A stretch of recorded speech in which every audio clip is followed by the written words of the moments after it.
Hey, what's up everyone? I hope you're having an amazing day. So, on today's video, I want to walk you through the process that we use not only in our agency, alphatrain.io, but also in our clients' businesses to help them book hundreds of meetings with high qualified prospects on a consistent basis. I know that this is something that hits a lot of businesses, especially sales-driven businesses, and that's why I'm recording this video today, because I noticed that a lot of the times we tend to overcomplicate the little things that are quite easy and quite simple. And by the way, for those who don't know me, my name is Denis Rhomays. I'm the owner of alphatrain.io. We specialize in helping online and service-based businesses implement client acquisition systems and also leveraging their personal brand to build an audience. Well, without further ado, let's jump into my bag. So, how do we book meetings consistently, especially with high qualified prospects? Well, I know that this is something that hurts a lot of businesses, as I mentioned earlier, but let's start by the principles. So this is how these are the three main pillars that still apply to today's strategies. But a couple of years ago, we would think like, okay, we only need to prospect, find a couple of leads, turn those leads into appointments. Once we have the appointments, we convert those appointments into paying customers, so we get a sale. And essentially, that's pretty much it. But now there are a lot of different nuances and different elements that go into this framework to make it work perfectly, especially if you want to automate some of this stuff and if you want to get the best conversion rate. Because I mean, prospecting is quite a broad word, and there are a lot of different ways of doing prospecting. There are a lot of different ways of qualifying those prospects, a lot of different ways on conducting meetings and booking meetings, and also a lot of different ways of converting meetings into sales. So let's start by breaking down some beliefs. So that I know that for most of you, this might sound quite obvious, but you would not imagine how many established businesses, especially local businesses, neglect completely the importance of booking meetings with high qualified prospects. So it's like, even though they know that they need high qualified prospects, they only look at one of the elements of the whole journey. So they look at, okay, I'm getting appointments, that's a good sign. That's the main reason why they do not understand why they are not converting those appointments into sales. And sometimes the reason might be that it is, for example, the closer that's not doing his job. On the other hand, sometimes it's also due to the fact that a great portion of those appointments are actually not qualified. So they are wasting their time. And of course, the first thing to solve when you are starting a business, or if you are in a position where you need more sales, is get appointments. But just because you are getting appointments booked, it doesn't mean that you have all the problems solved. Okay, appointments is not everything. Okay, it's just one of many ways of getting clients. I know that there are a lot of agencies that specialize on getting appointments, but again, it's not only about appointments, and you will see what I mean in a minute. So if you get on calls with unqualified prospects, all you will get out of it is 1 hour of wasted time, 1 hour of your life that you will not get back. Okay. You will try to explain your solution, you will try to make him believe that your solution is the best, and so on and so forth. But you are pretty much wasting your time with a prospect that would never buy from you to begin with. So what's the secret to finding your ideal prospects?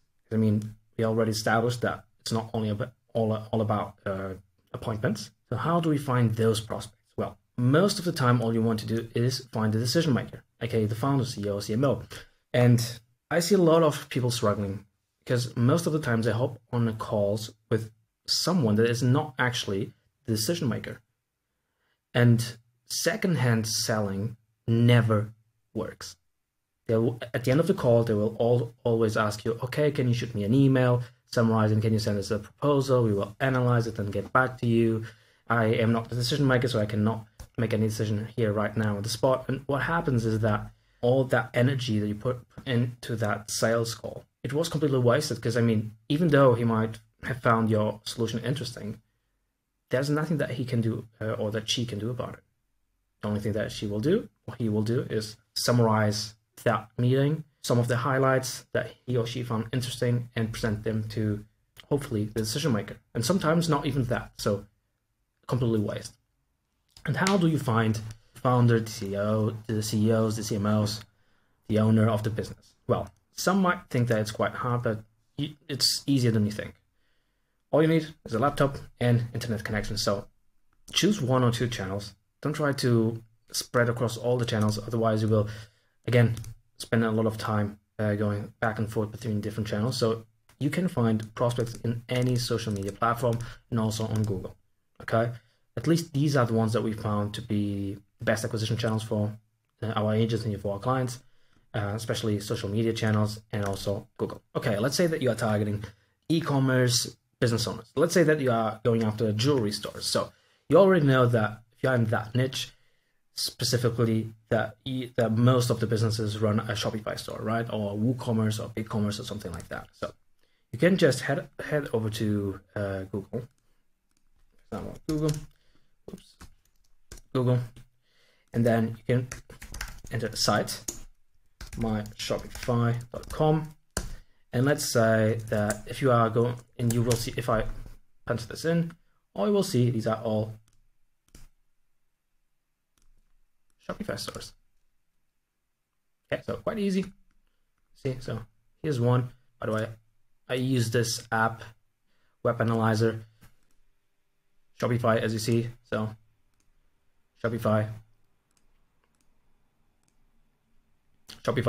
So these are all Shopify stores. And there is the traditional way, whereas, okay, let's say you go to the Contact Us or the About Us section.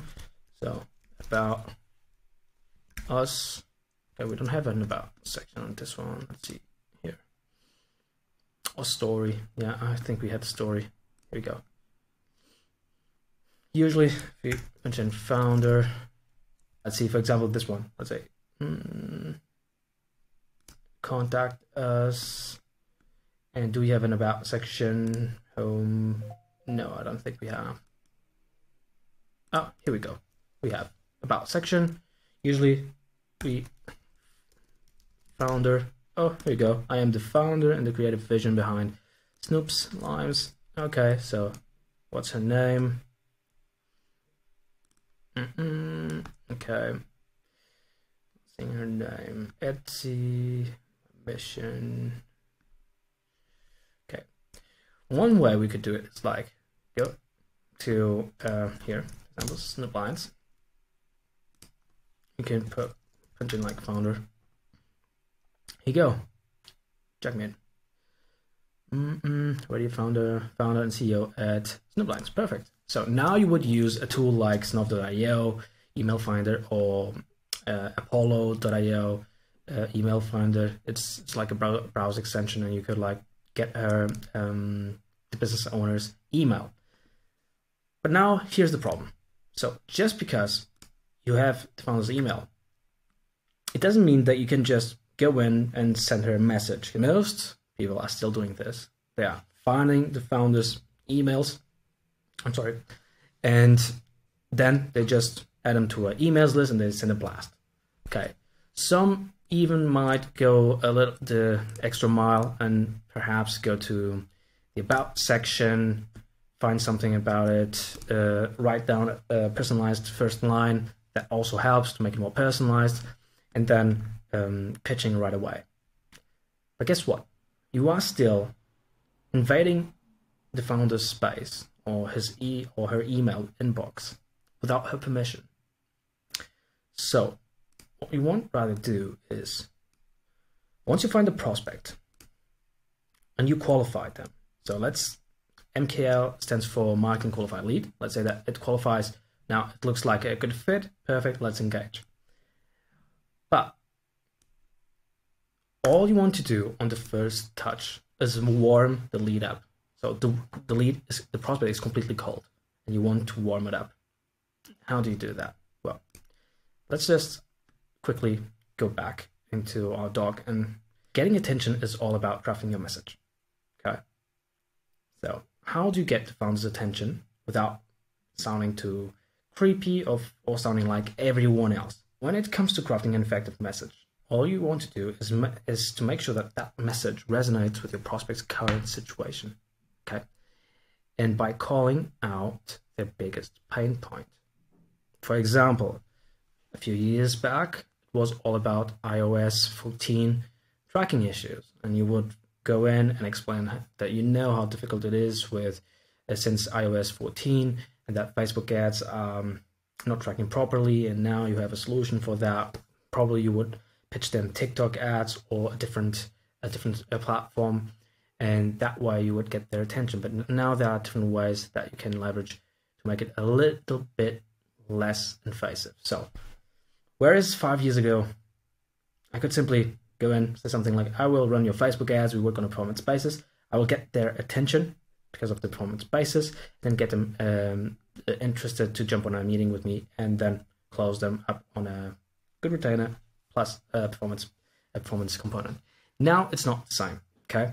They've been hammered so hard in the last few years that even if you have the founders or the decision makers contact information, you need their permission to pitch before starting shouting out loud that you will get them a 10x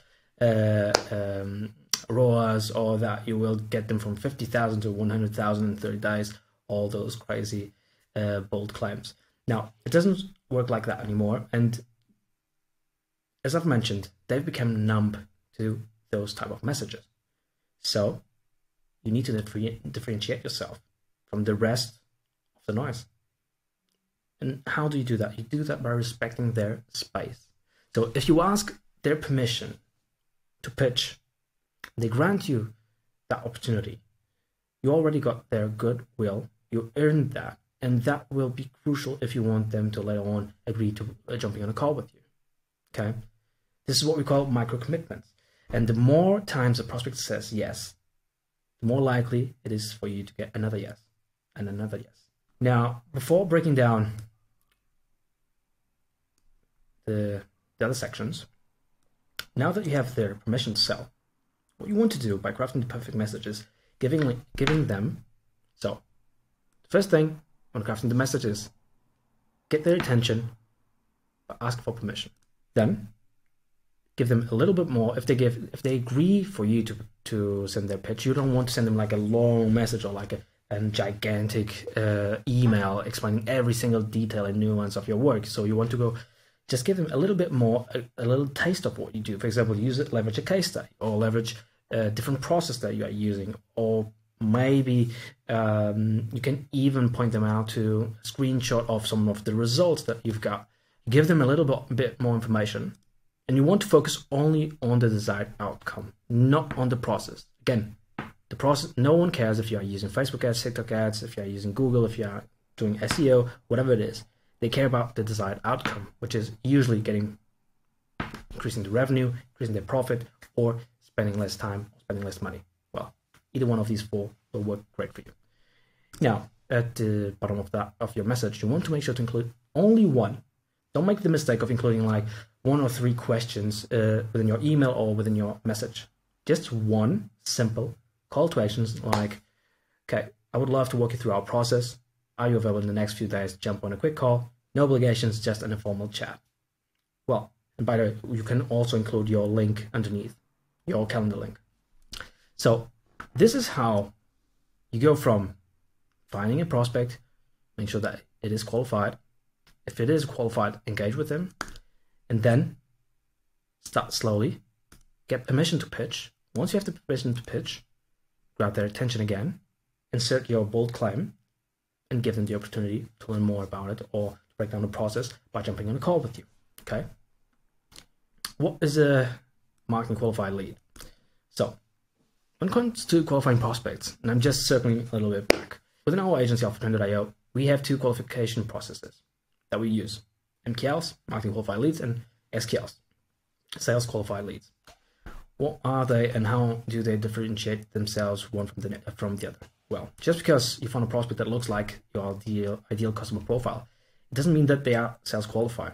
If you are targeting, for example, e-com jewelry stores, you want to define some very specific parameters or marketing qualifying attributes to help you and your team determine if it's even worth engaging with them in the first place. For example, let's say that you want to work with, as I mentioned, e-com jewelry stores. Okay, you will we only work with businesses that have a social following between 10,000 and 100,000 followers on Instagram or on Twitter, for example. The average product price range is between $50 and $150, and the store primary language is English. And that way it makes it easier as well for your virtual assistant or for your sales team to actually go and find the prospects that you are actually looking for. Otherwise, we'll end up like booking meetings with high-end jewelry stores that you have never worked with and you have no idea how to actually, what are the best sellers or how to produce results for them. Or you waste time with stores that are not even at the level where they could afford a marketing service. Well, and let's say that if you find a prospect that matches these attributes, it is a marketing qualified lead. Quite easy, right? Nonetheless, before you jump on a call with them, you want to make sure that they are sales qualified as well. And how do you do that? So, as we did for the first part, to qualify them for a sales call, you want to make sure, for example, that they are doing more than 20K per month and they are ambitious to scale their revenue by at least 2 times. So you want to make sure that they have probably the financial power, they are willing and in a position where they can invest into getting out of their current situation. And you want to make sure that they actually have a pain that you can solve. Otherwise, why are we here to begin with, right? So let me actually delete this. So you got their attention, and where you get to qualify them is here. So when you give them the opportunity to book a sales with you, you don't want to lock them in. Let's say that you're doing email marketing or email outreach, and you say, are you available in the next few days to book to jump on a call with me? And they say yes. And you would ask, okay, so how about one day, 3 p.m.? And they say, yeah, sure, let's do it. Well, you would go manually, send them an invite, and here we go. It's easier, but that usually ends up on you getting a lot of no-shows, getting a lot of sales unqualified leads, and wasting a lot of time. So the way we like to do it in our agency is actually we use Calendly, or you can use something similar. For example, this is one of our links. Let's click on it. And the way we qualify them for the sales calls is, for example, if someone books a meeting with us, they would select the time slot. And then we ask them, okay, so what is your website? Just make sure that it's the right prospect. What are your social business media links? So we want to double check their social profiles before jumping on a call. Now, this is a sales qualifying question. What is your current monthly recurring revenue?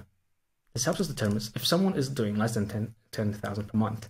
It's quite difficult to imagine where they would get the financial power to invest in a solution. Then we want to ask, what is your revenue goal for the next 6 to 12 months? Briefly describe your current situation. What are the current obstacles that you are facing? How willing and able are you to invest in the growth of your business right now? And then we will also to make sure that they will attend, and if they do not show up on the call, they will not be able to reschedule with us. So this is to make sure that we increase our show up rate. So this is quite simple, but when I started out, I never included these questions. So this is something I learned along the way. Only having the name, email, and phone number is not enough. You need more information. If a prospect, and you might think, okay, but if I start doing this, a lot of the prospects will actually not book a meeting. They will say, okay, I don't want to go and fill in all these questions. Well, Mr. Prospect, maybe that means that you are not qualified to work with us. So good for you, because you haven't wasted your time. Believe me, this makes a huge impact, especially on time wasted. Because having a time on your calendar, let's say that you booked 5, 10, 20 meetings for that week. And let's say that if you have a no-show rate of around 20% in 20 meetings, let's say that they are 1 hour slots, you are looking at 4 hours of wasted time, at least. Okay, so you don't want that. You really don't want that. Now that you have the appointment booked, we are not done yet. Okay, so you want to make sure now it's all about making sure that they show up to the sales call. And how do you do that? It's by having a show up nurturing flow.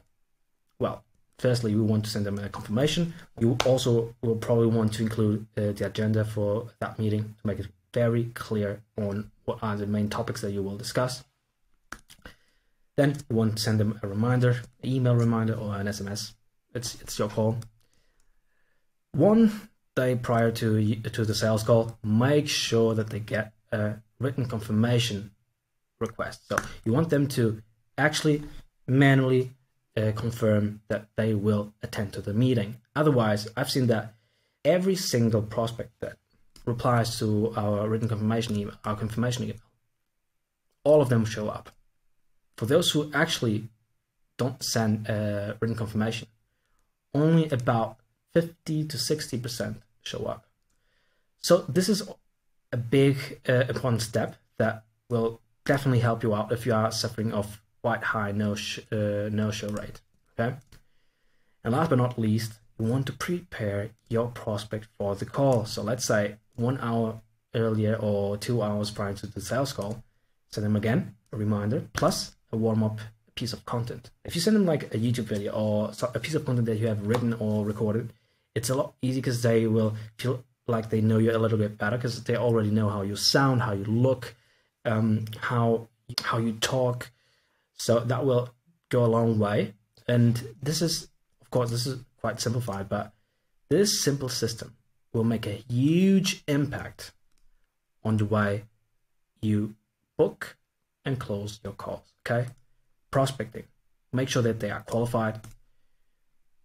For booking the appointment, make sure that you have their permission to pitch. And once you have the permission, get them to fill out a questionnaire so that you know that if they are qualified or not to actually book a meeting with you. If they are, perfect. Now nurture them, remind them that you have a sales call, ask them for a written confirmation, and then last but not least, warm them up before the sales call so that they know who you are, what you do, and some of the results. Usually client testimonials or results helps a lot, especially for these type of emails. Okay, so, and that's pretty much it. I hope you got something out of it. If you have any questions about this flow and how we use it in more detail, well, feel free to drop your questions on the comment section. I'll be more than happy to go through them and get back to you. And also, by the way, we have a Facebook community that we are building, and the purpose here of that community is to join like-minded entrepreneurs that want to build an online business ethically. Okay, so if this is you, feel free to click on the first link in the description. I'll be more than happy to have you within our community. And by the way, if you found this video useful, consider subscribing. Well, I hope you have a wonderful day, and thanks so much for your attention. Have a good one.